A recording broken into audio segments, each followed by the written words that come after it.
श्री सच्चिदानंद सद्गुरु साईनाथ महाराज की जय।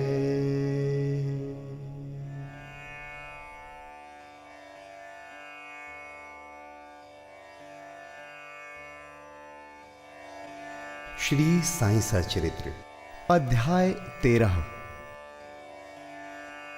अन्य कई लीलाएं रोग निवारण। 1 भीमाजी पाटिल। 2 बाला गणपत दर्जी। 3 बापू साहेब बूटी। 4 आलंदी स्वामी। 5 काका महाजनी। 6 हरदा के दत्तो पंत। माया की अभेद शक्ति। बाबा के शब्द सदैव संक्षिप्त, अर्थपूर्ण, गूढ़ और विद्वतापूर्ण तथा समतोल रहते थे। वे सदा निश्चिंत और निर्भय रहते थे। उनका कथन था कि मैं फकीर हूं, ना तो मेरे स्त्री है और ना घर द्वार ही। सब चिंताओं को त्याग कर मैं एक ही स्थान पर रहता हूं, फिर भी माया मुझे कष्ट पहुंचाया करती है।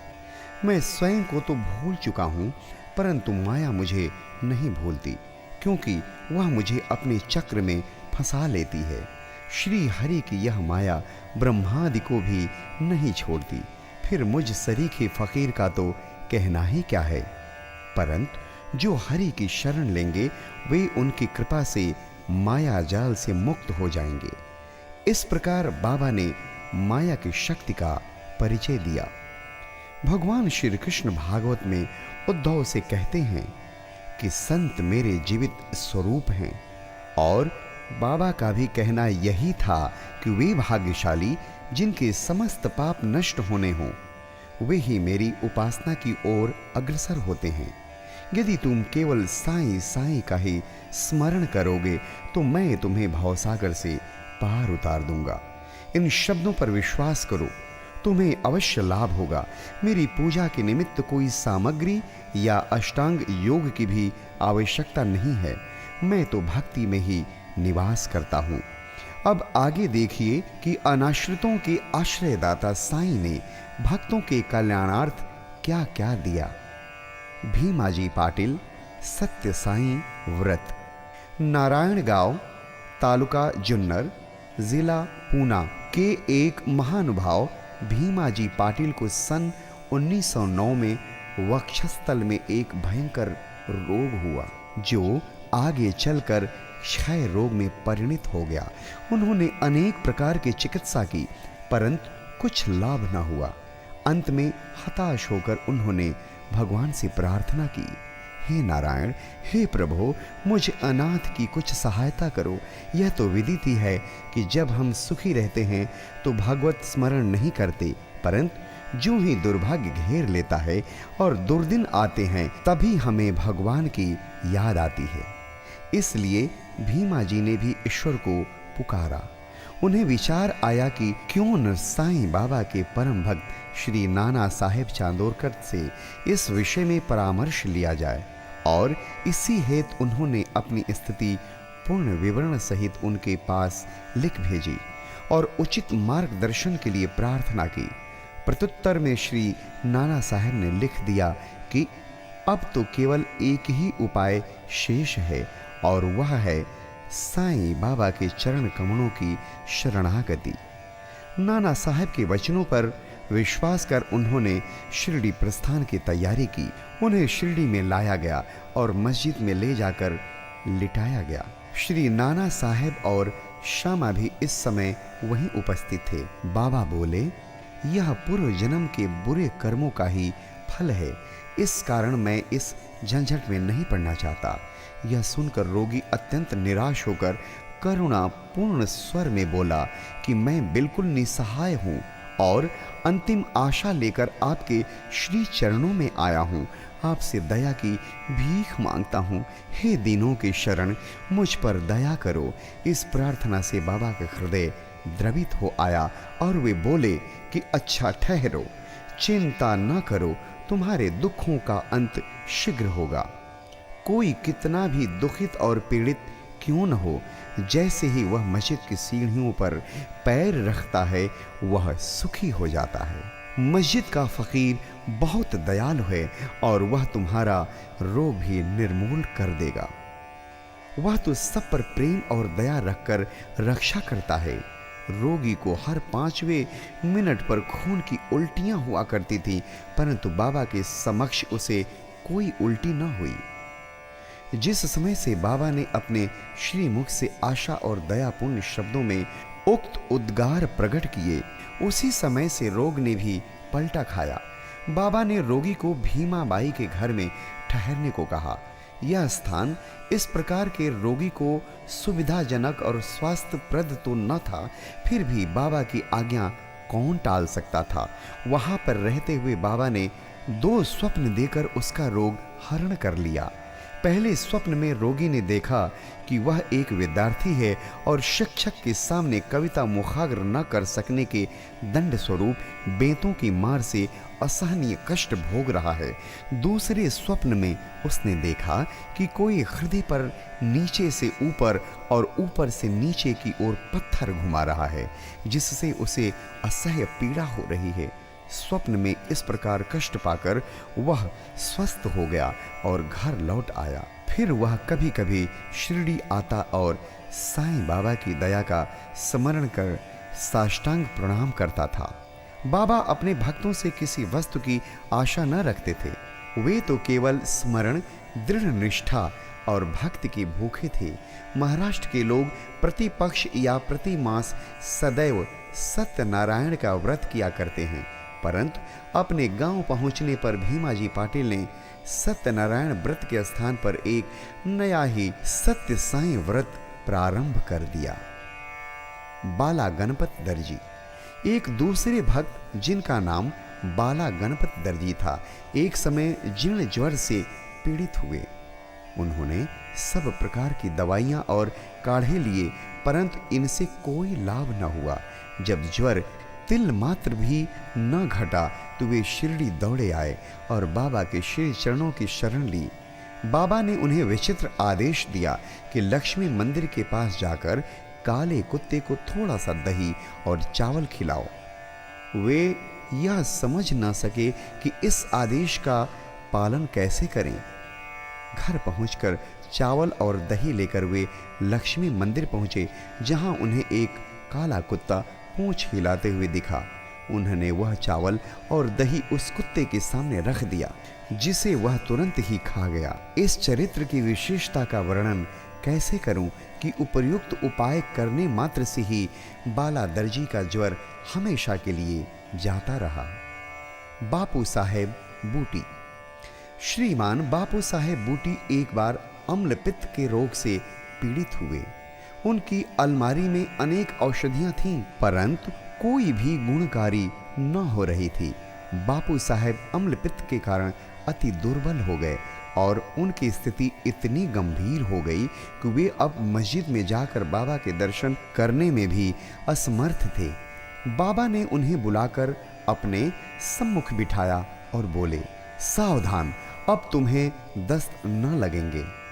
अपनी उंगली उठाकर फिर कहने लगे, उल्टियां भी अवश्य रुक जाएंगी। बाबा ने ऐसी कृपा की कि रोग समूल नष्ट हो गया और बूटी साहब पूर्ण स्वस्थ हो गए। एक अन्य अवसर पर भी वे हैजा से पीड़ित हो गए। फलस्वरूप उनकी प्यास अधिक तीव्र हो गई। डॉक्टर पिल्ले ने हर तरह के उपचार किए, परंतु स्थिति न सुधरी। अंत में वे फिर बाबा के पास पहुंचे और उनसे तृषा रोग निवारण की औषधि के लिए प्रार्थना की। उनकी प्रार्थना सुनकर बाबा ने उन्हें मीठे दूध में उबाला हुआ बादाम, अखरोट और पिस्ते का काढ़ा पियो, यह औषध बतला दी। दूसरा डॉक्टर या हकीम बाबा की बतलाई हुई इस औषध को प्राण घातक ही समझता, परंतु बाबा की आज्ञा का पालन करने से यह रोग नाशक सिद्ध हुई और आश्चर्य की बात है कि रोग समूल नष्ट हो गया। आलंदी के स्वामी। आलंदी के एक स्वामी बाबा के दर्शनार्थ शिरडी पधारे।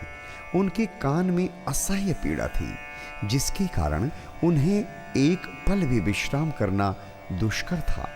उनकी शल्य चिकित्सा भी हो चुकी थी, फिर भी स्थिति में कोई विशेष परिवर्तन न हुआ था। दर्द भी अधिक था। वे किम कर्तव्य विमूढ़ होकर वापस लौटने के लिए बाबा से अनुमति मांगने गए। यह देखकर श्यामा ने बाबा से प्रार्थना की कि स्वामी के कान में अधिक पीड़ा है, आप इन पर कृपा करो। बाबा आश्वासन देकर बोले, अल्लाह अच्छा करेगा। स्वामी जी पुनः वापस लौट गए और 1 सप्ताह के बाद उन्होंने शिरडी पत्र भेजा कि पीड़ा शांत हो गई है, परंतु सूजन अभी पूर्ववत ही है। सूजन दूर हो जाए इसके लिए वे शल्य चिकित्सा ऑपरेशन कराने बंबई आए।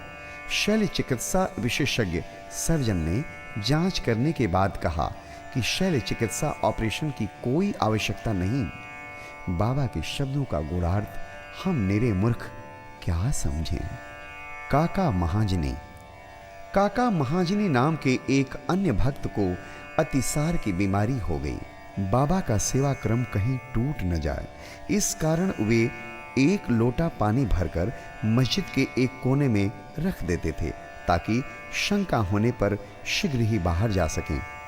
श्री साईं बाबा को तो सब विदित ही था, फिर भी काका ने बाबा को सूचना इसलिए नहीं दी कि वे रोग से शीघ्र ही मुक्ति पा जाएंगे। मस्जिद में फर्श बनाने की स्वीकृति बाबा से प्राप्त हो ही चुकी थी, परंतु जब कार्य प्रारंभ हुआ तो बाबा क्रोधित हो गए और उत्तेजित होकर चिल्लाने लगे, जिससे भगदड़ मच गई। जैसे ही काका भागने लगे वैसे ही बाबा ने उन्हें पकड़ लिया और अपने सामने बैठा लिया। इस गड़बड़ी में कोई आदमी मूंगफली की एक छोटी थैली वहां भूल गया। बाबा ने 1 मुट्ठी मूंगफली उसमें से निकाली और छीलकर दाने काका को खाने के लिए दे दिए। क्रोधित होना, मूंगफली छीलना और उन्हें काका को खिलाना, यह सब कार्य एक साथ ही चलने लगा। स्वयं बाबा ने भी उसमें से कुछ मूंगफली खाई। जब थैली खाली हो गई तो बाबा ने कहा कि मुझे प्यास लगी है, जाकर थोड़ा जल ले आओ। काका 1 घड़ा पानी भर लाए और दोनों ने उसमें से पानी पिया। फिर बाबा बोले कि अब तुम्हारा अतिसार रोग दूर हो गया, तुम अपने फर्श के कार्य की देखभाल कर सकते हो। थोड़े ही समय में भागे हुए लोग भी लौट आए। कार्य पुनः प्रारंभ हो गया। काका का रोग अब प्रायः दूर हो चुका था, इस कारण वे कार्य में संलग्न हो गए। क्या मूंगफली अतिसार रोग की औषधि है? इसका उत्तर कौन दे? वर्तमान चिकित्सा प्रणाली के अनुसार तो मूंगफली से अतिसार में वृद्धि ही होती है, न कि मुक्ति। इस विषय में सदैव की भांति बाबा के श्री वचन ही औषधि स्वरूप थे। हरदा के दत्तोपंत। हरदा के एक सज्जन जिनका नाम श्री दत्तोपंत था, 14 वर्ष से उदर रोग से पीड़ित थे। किसी भी औषध से उन्हें लाभ न हुआ। अचानक कहीं से बाबा की कृति उनके कानों में पड़ी कि उनकी दृष्टि मात्र से ही रोगी स्वस्थ हो जाते हैं। अतः वे भी भागकर शिरडी आए और बाबा के चरणों की शरण ली। बाबा ने प्रेम दृष्टि से उनकी ओर देखकर आशीर्वाद देकर अपना वरद हस्त उनके मस्तक पर रखा। आशीष और ऊदी प्राप्त कर वे स्वस्थ हो गए तथा भविष्य में उन्हें फिर कोई पीड़ा न हुई। इसी तरह के निम्नलिखित 3 चमत्कार इस अध्याय के अंत में टिप्पणी में दिए गए हैं। पहला, माधवराव देशपांडे बवासीर रोग से पीड़ित थे।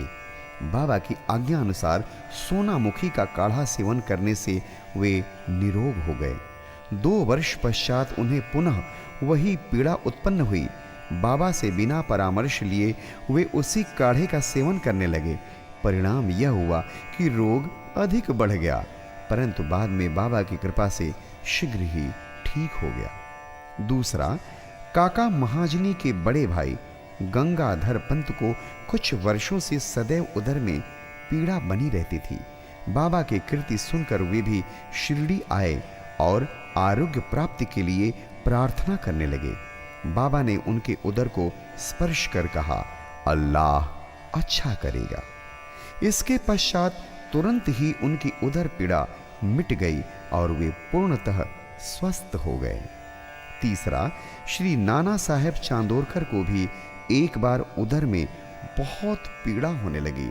वे दिन रात मछली के समान तड़पने लगे। डॉक्टरों ने अनेक उपचार किए, परंतु कोई परिणाम न निकला। अंत में वे बाबा की शरण में आए। बाबा ने उन्हें घी के साथ बर्फी खाने की आज्ञा दी। इस औषधि के सेवन से वे पूर्ण स्वस्थ हो गए।